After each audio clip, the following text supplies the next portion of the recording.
Assalamualaikum warahmatullahi wabarakatuh. Baiklah, kali ini kita akan membahas masalah kaidah cabang dari al-'adatu muhakkamah. Al-'adatu muhakkamah sebelumnya sudah dijelaskan, artinya yaitu suatu kebiasaan atau adat yang bisa dijadikan suatu sandaran hukum atau pedoman hukum, asalkan adat atau kebiasaan tersebut tidak bertentangan dengan agama Islam atau aturan syara'. Kaidah cabang dari al-'adatu muhakkamah ini ada 9 cabang, antara lain yaitu yang pertama. Kaidah yang pertama yaitu isti'malun nasi hujjatun yajibul amalu biha, yang artinya apa yang biasa diperbuat orang banyak itu adalah hujjah yang wajib diamalkan. Contohnya yaitu setiap kebiasaan yang ada di masyarakat yang sudah menjadi suatu kebiasaan itu wajib kita menaatinya. Misalnya memberi hormat kepada orang yang usianya lebih tua atau menjenguk tetangga kita yang sedang sakit. Kaidah yang kedua yaitu innama tu'tabarul 'adatu izat dorodat au golabat. Artinya, adat yang dianggap sebagai pertimbangan hukum itu hanyalah adat yang terus-menerus diberlakukan. Nah, contohnya apabila seseorang itu sudah berlangganan dan memiliki kesepakatan kontrak selama 1 tahun kepada seorang pengantar koran. Nah, ketika pengantar koran tersebut tidak lagi mengantarkan korannya sebelum 1 tahun itu, maka orang tersebut bisa menuntut pihak dari pengantar koran tadi karena sudah ada kesepakatan dan perjanjian sebelumnya. Kaidah yang ketiga yaitu al-ibratu li ghalibis syai'i la lin-nadir, yang artinya adat yang diakui itu adalah adat yang umumnya terjadi dan dikenal oleh banyak masyarakat, bukan yang jarang terjadi. Apabila jarang terjadi, maka belum bisa dikatakan atau diakui sebagai adat. Kaidah yang keempat yaitu al-ma'ruf gurfakal masruti syarto, yang artinya sesuatu yang telah dikenal urf seperti yang disyaratkan dengan suatu syarat. Nah, contohnya ketika kita dalam jual beli tanah, nah kita membeli tanah itu lewat perantara. Nah, jadi perantara itu berhak menerima 2,5% dari harga penjualan, kecuali sebelumnya kita ada perjanjian kepada pihak pembeli tadi tidak menanggung biaya perantara.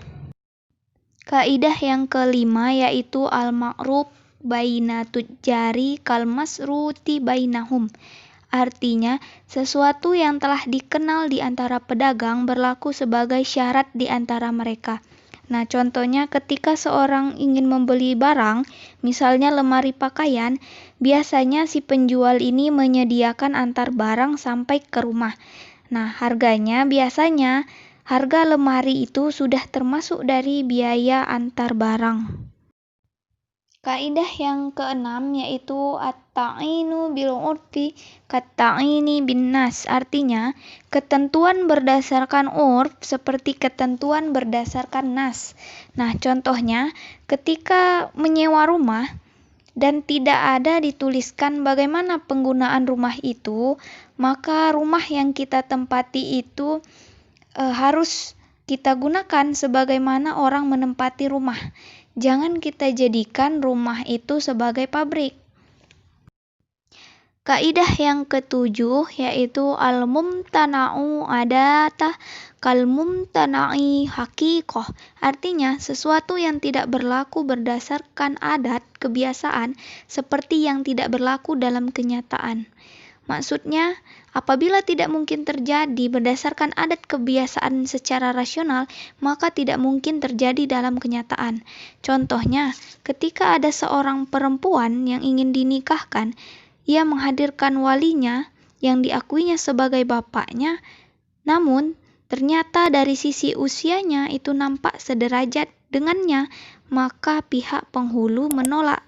Karena tidak mungkin bapak seusia dengan seorang anak. Kaidah yang kedelapan yaitu al-haqiqah tudraku bidalalatil adah, yang artinya arti hakiki atau yang sebenarnya ditinggalkan karena ada petunjuk arti menurut adat.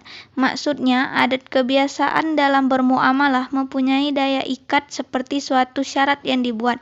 Contohnya, ketika seorang ingin membeli suatu barang dan sudah menyerahkan uang muka, maka berdasarkan adat kebiasaan akad jual beli yang telah terjadi, maka seorang penjual itu tidak bisa membatalkan jual belinya meskipun harga barang tadi sudah naik, karena sudah ada kesepakatan dari seorang pembeli dan penjual.